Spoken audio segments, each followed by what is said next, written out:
Akkam jirtu kabajamtoota maatii Milkii Miidiyaa kun Milkii Miidiyaa imala milkaa'inaatii fi har'aa keessummaa tokko qabannee isinii dhiyaannee jirra. Keessummaan keenya har'aa Dr. Qajeelaa Abbuu jedhama. Dr. Qajeelaan hospitaala Seent Paawulii magaalaa Finfinneetti argamutti hakiima reezidentii wal'aansa baqaqsanii hodhuu lafee yookiin immoo ortopedic sarjariiti. Isa wajjiniin gaaffii deebii goonaa isarraati waan baay'ee barachaa isatti bashannanaa waan baay'ee irraa baranna jennee amanna. Sagantaa keenya kana immoo share, like gochuu, comment gochuu hin dagatinaa. YouTube keenya sochumaan subscribe nu gochuu hin irraanfatinaa isin jenna. Amma gara isaatti isin dabarsaa turtii gaarii.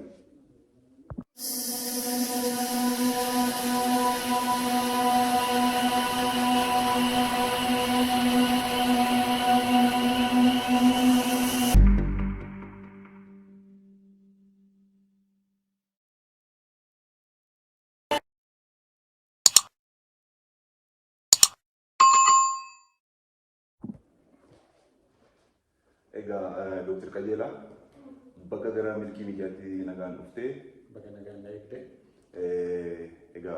of beeksisuun jalqabna. Milkii Miidiyaa beektaa? Milkii Miidiyaa beektaa? Nan beekaa. Milkii Miidiyaan miidiyaa karaa yuutuubii barumsa garaagaraa qophiilee garaagaraa fi wanta bashannansiisoo barsiisoo ta'an akka dabarsaa jirtanii argeera. Waan baay'ee bareedaadha. Kan caalatti immoo akka itti fuftanii itti cimtanii dhaamsa kuwaasumaa isinii dabarsa. Hamilee dullaa jechuudha. Hamilee kee fi si galateeffannaa. Achumaan hordoftoonni keenya Milkii Miidiyaa dhaggeeffanitti waa'ee isaa Dr. Qajeelaa irratti isinillee nu faana turaa isin jenna jechuudha. Waa hundumaa kan hundumaa. Gara gaaffii deebii keenyaatti ce'uun fuuldura anillee sin beeka. Wajjin barannes waan ta'eef sirriittiin si beeka. Garuu hordoftoonni keenya akka si baranitti Dr. Qajeelaan eenyudha ittiin jechaa jiru hordoftoonni keenya egaa. Dr. Qajeelaan eenyudha? Ani Qajeelaa Abbuun jedhama. Kanan dhaladhee guddadhe godina Shawaa Naadaam Tulluu naannoo magaalaa Baatuuti. Naannuma sanattanii baradhee amma mana barumsa sadarkaa lammaffaatti. Achi gaafa piriippii xumurru immoo yuunivarsiitii Jimmaatti meedisinii galee meedisinii baradhee. Amma immoo sa'aatii kanatti wal'aansa lafee speeshaalaayiz gochaa jira Seent Paul Hospitaal Medical College jechaadha. Kanaafuu wal'aansa lafee irratti barumsa speeshaalaayizeeshinii barachaa jira. Kanadha waa'een koo. Yuunivarsiitii Jimmaa bara meeqa galtee, bara meeqa eebbifamtee, waggaa meeqa hojjettee akkamiin turtii maal ture? Bara 2005 akka lakkoofsa Itoophiyaatitti 2005 yuunivarsiitii Jimmaa jooyin goone 2011 gara jalqabaa irraa immoo gara muddee irratti xumurre achi turtii ji'oota muraasaa booda ji'a 7 hamma 7tti yuunivarsiitii Jimmaatti tajaajilaan ture. Achi bara itti aanu bara 2012tti immoo kolleejjii Millennium Medical College Seent Paulitti reezidensii jalqabe jechaadha. Egaa akka isiniif tolutti himuudhaaf tolutti reezidentii jechuun barumsa ispeeshaalaayizeeshinii kan hakiimii doktariin tokko erga doktara ta'eeti kan ispeeshaalaayiz gochuudhaaf baratee ittiin ispeeshaalistii ta'u jechuudha. Dr. Qajeelaan egaa amma eebbifameera. Doktora waliigalaa hakiima waliigalaa argatee booda immoo wal'aansa lafee yookiin immoo ortopedic sarjarii jedhamu barachaa jira jechuudha. Hakiima reezidentii hakiimii reezidentii jechuudha. Mee amma maal irratti haala maal irratti amma sa'aatii kanatti? Kanaafiyyuu sa'aatii kanatti amma reezidensii kana jechuun barumsa ispeeshaalaayizeeshinii kana barachaa jirra. Kanaafiyyuu wal'aansa laachaa achumaan barumsa keenyallee barachaa jirra jechuudha. Tolee galatoomii Dr. Qajeelaa. Mee wal'aansi lafee maalidha? Wal'aansi lafee yookiin immoo ortopedic sarjariin jedhamu kuni baqaqsanii hodhuu wal'aansa lafee yeroo jennu namoonni tokko gaaffii ta'uu danda'a jechuudha. Wal'aansi lafee kun maal jechuudha? Maaltu laatama? Wal'aansi lafee maalidha? Wal'aansi lafee akka waliigalaatti sanii yaaluu gaafa jedhamu tariitii lafee hundumaa waanuma sarjeriidhaan yookiin operaasiyooniidhaan hojjetamu fakkeessuu danda'a. Maqaan isaa garuu waliigalatti sadarkaa hedduu qaba. Wal'aansi garaagaraatu jira. Kanaafiyyuu dirqama akka sanii yaaluu ta'uu dhiisuu danda'a. Qoricha qofaan yaalamuu danda'a yookiin ammoo wantoota garaagaraatiin wanta itti godhamu wanta waliin qabamu waan garaagaraatiin wal'aanamuu danda'a. Inni cimaan immoo inni barbaachisaa ta'e immoo wal'aansa baqaqsanii yaaluu kan barbaadu yoo ta'e immoo baqaqsanii yaaluu of keessaa qabaachuu danda'a. Kanaafiyyuu wal'aansi kun ni yaaluu qofa osoo hin ta'in dhukkubbii garaagaraatiif qoricha garaagaraatiif wal'aansi laatamuu danda'a.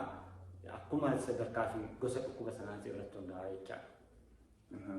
Egaa akkati jettee wal'aansi lafeedhaa baqaqsanii yaaluu duwwaa miti. Qorichi laatamus jiraachuu danda'a jettee jirta jechuudha. Mee isin namoota akkamiif wal'aansa laattu fakkeenyaaf nama lafeen isaa maal ta'e yookiin immoo nama eessa fakkeenyaaf namni keenya guutummaan lafeerraa ijaarame lafeen iddoo baay'ee jira. Lafeen laphee keenyarra jira, sammuu keenyarra jira, miila keenyarra jira, harka keenyarra jira. Iddoo baay'ee jira jechuudha. Namni keenya lafee malee utubaa namna keenyaati jechuudha. Lafeen akkuma beeknu. Mee warri ortopedic surgery yookiin immoo ispeeshaalistii wal'aansa lafee jedhamtanii wal'aansa eessa wal'aantu yoo namni maal ta'e eessa isaa wal'aantanii immoo akkam gootanii wal'aantu isa utuu bal'iftee nutti himte maatii milkii miidiyaatiin himte. Wal'aansi lafeen normaalii bakka hedduu jira akka maatiin shingootee akkuma dubbatte garuu wal'aansi akka biyya keenyaatti wal'aansi lafee kan karaa ortopediksii kennamu lafee harkaa hamma gubbaatti jechaadha. Lafee harkaa kan miilaa akkasumas lafee gara lafee mo'oo jiru. Yeroon itti wal'aansa salphaa ta'e immoo lafee guruu dugdaatiif illee wal'aansi kennamu jira. Biyya keenya keessatti garuu gara caalaa wal'aansi guruu dugdaa gara warra niiroosarjeriitiin laatamaa jira. Garuu inni illee paartii yookiin qaama ortopedic sarjeriitii jechaadha. Niiroosarjerii jechuun ispeeshaalistoota kan narvii jechuudha. Wal'aantanii baqatanii hodhuu narvii jechuun itti fakkaata. Itti fufii.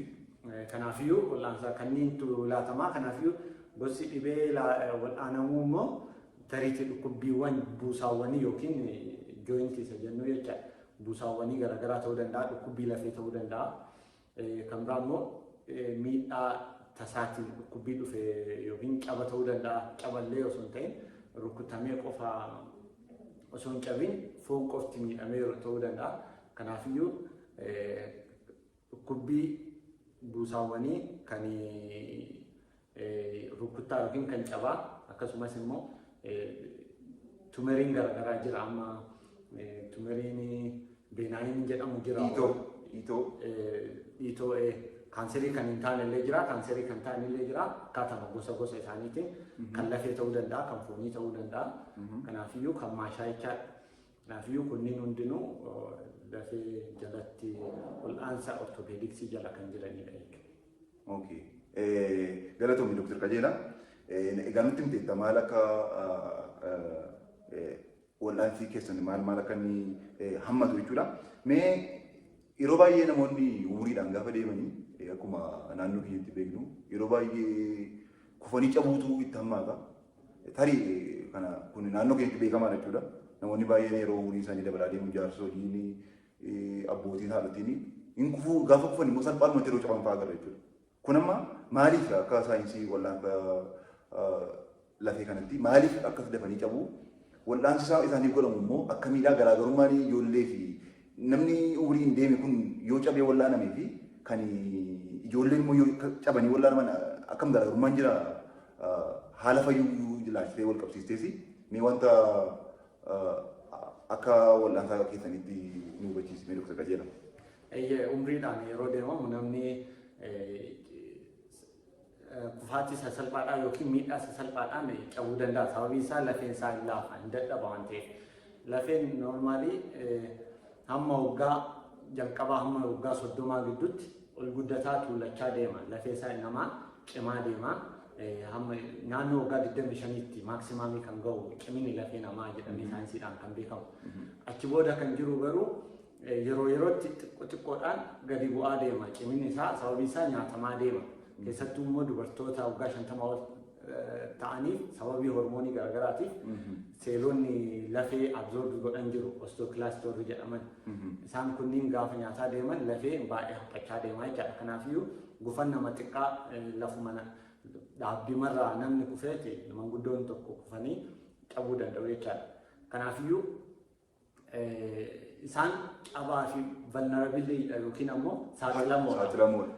Saaxilamoodha. Sababiin isaa cimina. Kanaaf irratti namoonni umuriin keessan xinnoo 50 ol ta'e hundumtuu of eeggachuu qaba. Akka fakkeenya cabuu irraati jechuudha. Miidhamuu irraa garuu immoo namoonni umuriin isaanii xinnoo dabalaa gaafa dhufe baay'ee of eeggachuun caalaatti of eeggachuun barbaachisaadha jechuudha. Gammanumaan wanti nuun dhaamu. Ayyeetti dhufe. Naannoo jireenyaa isteerii kan baanu yoo ta'e lafti mucucaatoo jiraate wanta kana manguddoota mana keessaa kan qabnu yoo ta'e haala mijeessuu fi danda'uu qabna. Piriikooshinii yookiin of eeggannoo gochuu qabna manguddootaaf.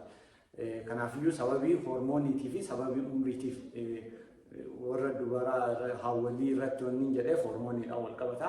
Garuu ammoo namni akka walii galaatti akkuma jedhe hamma waggaa 20 naannoo 25tti average naannoo waggaa 25tti cimina guddaa kan qaba jedhamee yaadamu lafeen namaa.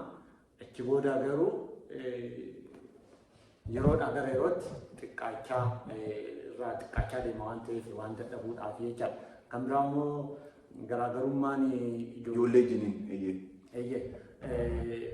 garaagarummaan namni noormaalii adaltii jedhamuu fi ijoollee gidduu kan jiru lafeen ijoolleedhaa guddachaa kan jirudha. Wal qabachuudhaaf baay'ee garaagarummaan ijoolleedhaa fi nama guddaa gidduu jiru yoo jiraate lafee ijoollee guddina saffisaa irra kan jirudha. Kanaafiyyuu dandeettiin walitti qabachuu dafee wal qabachuu isaa baay'ee kan saffiseera. Kanaafiyyuu naannoo isaa irratti hundaa'ee gara caalaa isaa sarjarii gochuu dhiisuu dandeenya. Geessoodhumaan yookiin wal'aanamtoota yookiin immoo dhukkubsattoota ijoollee ta'aniif gara caalaa sarjarii miti jechuudha wanti wal'aaname. Bakka isaa irratti hundaa'a. Fakkeenyaaf amma gara naannoo harkaa kanneen yoo ta'e ammas hamma acceptable deformity waan ta'edhamu jira. Hamma fudhatama qabu. Kanaafiyyuu haala isaa irratti hundaa'ee sarjarii godhamuu dhiisuu danda'u. Carraa isaallee ol kaa'adha. Gara miila gadaanaa fi gara harkaa ta'ee gara gadaanaa kan ciqilee gadi yoo ta'e jechaadha. Ciqileerraa gadi yoo ta'e carraa sarjarii gochuu isaa barbaachisuu isaa gadaanaadha. Ammas ammoo warrummaan barbaachisuuf illee yoo ta'e dafee fayyaa torbaanota muraasa amma ji'a muraasaa keessatti dafee ol qabata waan ta'eef baay'ee prognoosisiin isaa baay'ee gaariidha. Outcome isaa bu'aan wal'aansarraa argamu isaa baay'ee fooyya'aadha. Kanadha garaagarummaan jiru. Okey, galatoomii Dr. Kenyala. Akkas jechuun dhukkubsattoonni umuriin isaanii xiqqaa yookiin immoo ijoollee ta'anii namoota umuriin isaanii guddaa yookiin immoo namoota guddaa caalaa carraa dhukkuba kanarraa wal'aanamanii dandamachuu qabu jechuudha. Carraa bal'aa qabu. Toora galatoomii Dr. Kenyala. Kan biraa wanti si gaafachuu barbaadu amma karaa keessumaa karaa cabaajii wal qabate wal'aansi aadaa jira. Traditionally wageeshaa kan jedhamu afaan Oromootiin Amaariffaa shuurii miti. Wageeshaa wanti jedhame namoonni yeroo baay'ee ibin wal'aansi baqaqsanii hodhu kun lafee kun dhiyoodha jechuudha kan inni dhufaa ture. Amma akkam beekutan illee dhiyoodha kan inni jalqabe biyya kana keessatti iyyuu baay'ee hin fagaatu waggaa 8-9 yoo ta'e amma hin beekutti jechuudha yoo gara Finfinnee jiraatirraa kan hafe. Namoonni keenya baay'een isaanii warra karaa aadaa wal'aanan kana wageeshaa warra jedhamanii sukkuumanii aadaadhaan beekan namoonni jedhanii hojjetan jiru. Innis ijoollummaatti tarii yoo dhannee iddoo akkasitti wal'aanamnee irrallee ta'a. Isaaniin akka hakiimii ispeeshaalistii lafee tokkootti akkamitti ilaaltu? Haala walumaa gala saayinsiin sun akkamitti ilaalaa isin immoo akka haala nama Itoophiyaa keessatti guddatee wanta kana beekutti immoo jara sanaa fi maal jettu uummata maal gorsitu waa'ee jara sana biratti wal'aanamu uummanni yeroo baay'ee isaa gaafata waan ta'eef jara sana biratti wal'aanamuun sirriidha moo sirrii miti mee waa'ee sanatti himan. Waa'ee traditional bonseetersii kunniin dhuguma warri baay'ee meedisinii noormaalii meedisiniin barumsi wal'aansi fayyaa kun jalqaba isaa aadarraa dhufee progress gochaati kana jiru jechaadha. Kanaafuu advaansimentiin jira. Wal'aansi bara hin jirretti bara wal'aansi lafee ammayyaawaa ta'e kun hin jirretti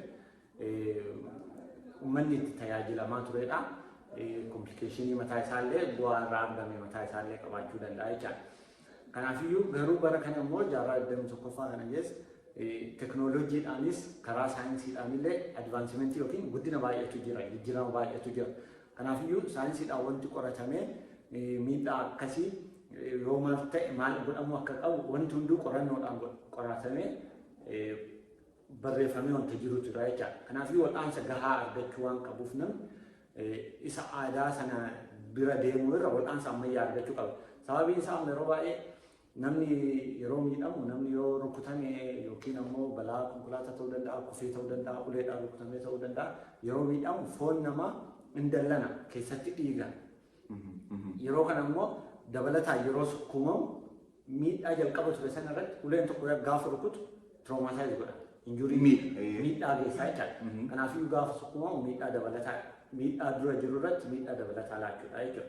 Miidhaan dabalataan sun ammoo dhiigni keessatti akka ittitu godha. Dhiigni keessatti akka yaa'u godha. Dhiigni yaa'u sun ammoo environmentii yookiin naannoon sun baakteeriyaa akka keessatti horuu godha.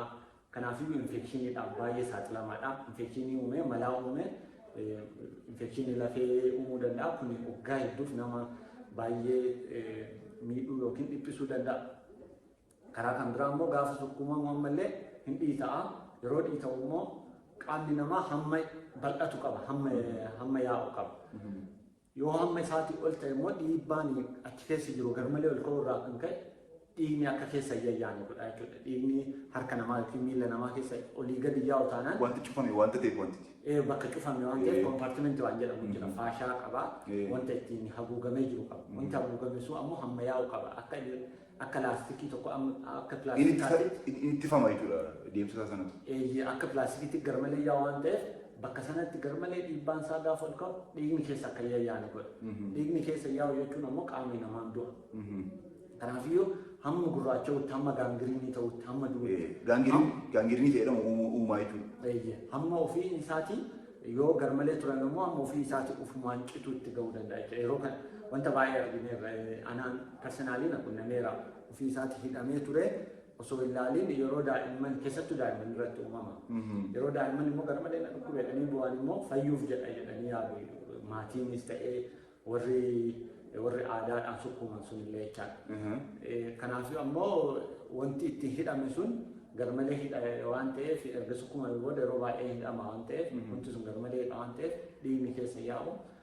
Sababii kanaaf namni baay'een miidhaa hin malle tajaajila wanta salphaadhaan argatee wal'aansa salphaa argachuu malu sababii kanaaf miidhaan garaagaraa irra ga'a. Mee karaa kanaatiin Dr. Qajeelaan mudannoo tarii kan nama gaddisiisu fa'a wanta hojii isaa keessatti yaadatu qabaa karaa amma kompartimentii sindireemii hidhamee karaa aadaatiin dhufanii wanni akkasii wanti tarii yaadatu fa'aa jira laa? Baay'eedha kan naqunna. Wanti addatti tarii nama gaddisiisu wayii. Kanaan keessattuu baay'ee kan inni irraa fanne daa'ima waggaa 8 ture. Yoon dogorubaan waan si ajaa'ibu daa'imni sun gaafa hidhameetudha. Inni sukkuumamee garmalee sukkufee ture garmalee sukkuumamee hidhame. Harki isaa hundi ciqilee kaasee hamma godaatti hidhame hamma harkaatti hamma qubbiiniitti jechaadha.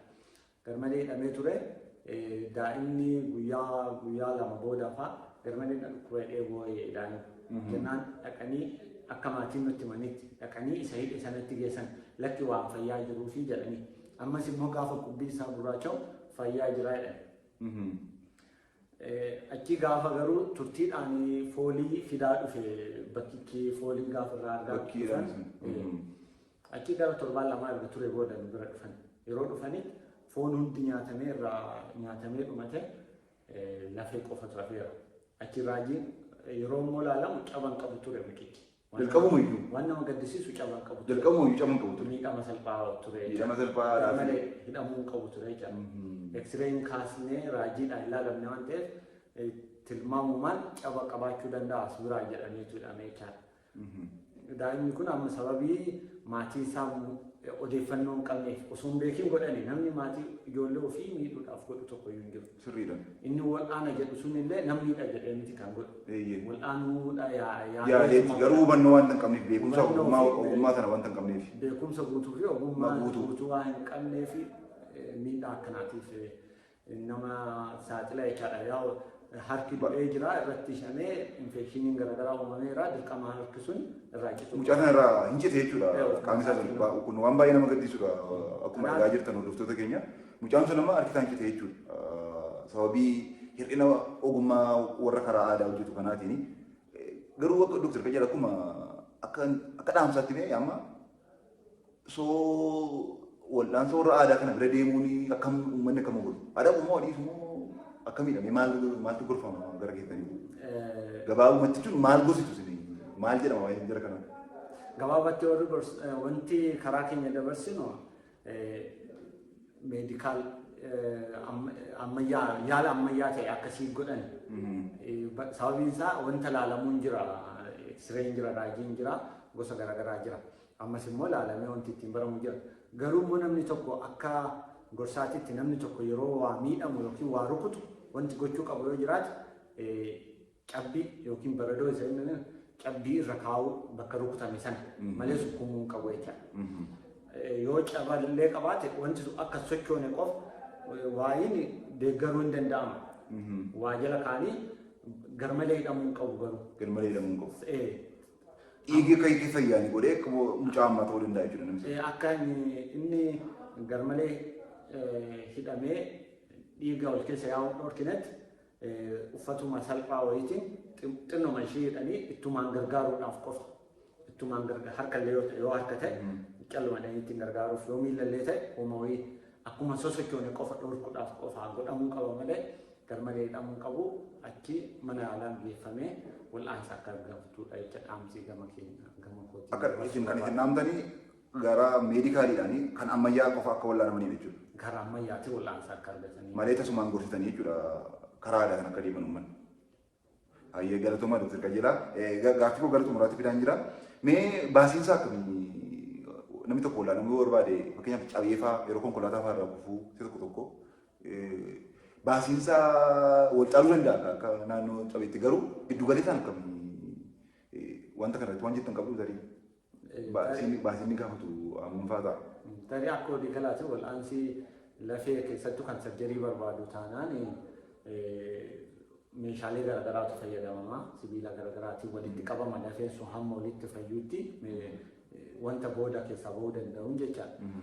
Garuu mana mootummaatitti akkuma wal'aansa kamiititti yoo argama rakkoon isaa immoo meeshaa kana guutuu mana mootummaa keessatti argachuu dhiisuu danda'ama garuu ammas keessattuu baadiyyaa garaagaraa yoo ta'e yoo finfinnee ta'uu baate jechaadha.